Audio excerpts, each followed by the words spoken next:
Hello everyone. In this video, we will see how to share a file in Google Drive. So let's get into it.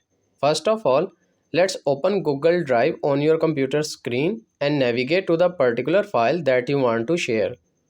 Right click on that file, then click on Share and again select Share.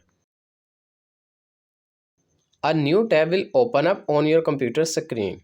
In the Journal Access section, you can see the file is currently restricted, which means that no one has access to this file.